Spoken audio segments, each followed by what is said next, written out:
Good morning, church, and welcome again to another episode of our daily short devotions, Everyday God. Early this week, we learned about the beautiful story of God working in the life of Daniel and his friends, Shadrach, Meshach, and Abednego.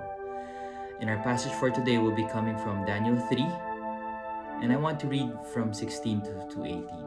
It says here, Shadrach, Meshach, and Abednego replied, O Nebuchadnezzar, we do not need to defend ourselves before you. If we are thrown into the blazing furnace, the God whom we serve is able to save us. He will rescue us from your power, your majesty.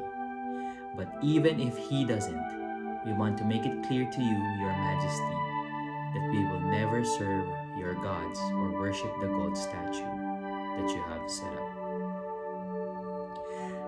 In here, King Nebuchadnezzar found out that Shadrach, Meshach, and Abednego are not bowing down to the gods he had built. And we can read that in verse 15. It says there, and then what God will be able to rescue you from my power?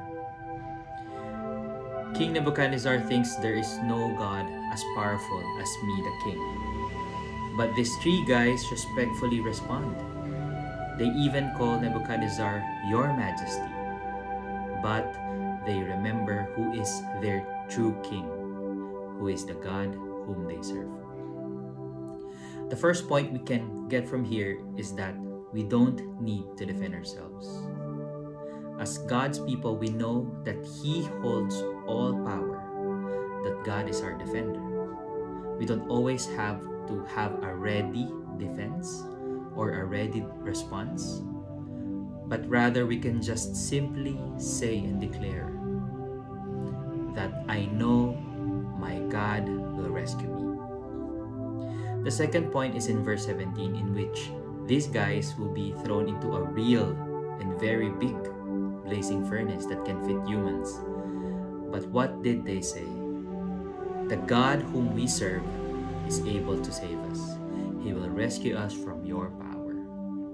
We have to know and trust God's power, that He is able to rescue us from any difficulties, circumstances, trials, and pains that we have in our lives. We can also realize that the powers here on earth does not ever match the power of God. Last point is in verse 18, and it says there, but even if He doesn't, we want to make it clear to you. Daniel's friends wants to make it clear from that moment forward that no matter the cost, that no matter what, we are not going to change the God whom we serve. But even if He doesn't use His power to save us in this circumstance, we know that our God is still able and powerful to perfect His plans at work in our lives. As God's people, we know first that we submit our prayers and concerns in faith. And faith is not for an outcome. It's not when you do this, I will follow you. It's not when you fix my financial debts or fix my vices, I will follow you. Even if does not means no matter what, we still choose to serve our God.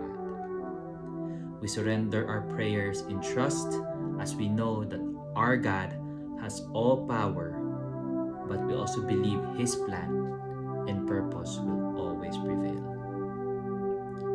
I pray that we stay committed to Jesus no matter the cost, that we make it very clear to the watching world around us that we know whom we serve and they see who we serve. That we serve a God that has power beyond any power in this world, and we serve a God who has a perfect plan for our lives. Regardless of our season, circumstances, and situations we are into today, God's plans for us is always for good. Even if He doesn't, we know who we will still serve today. Thank you and have a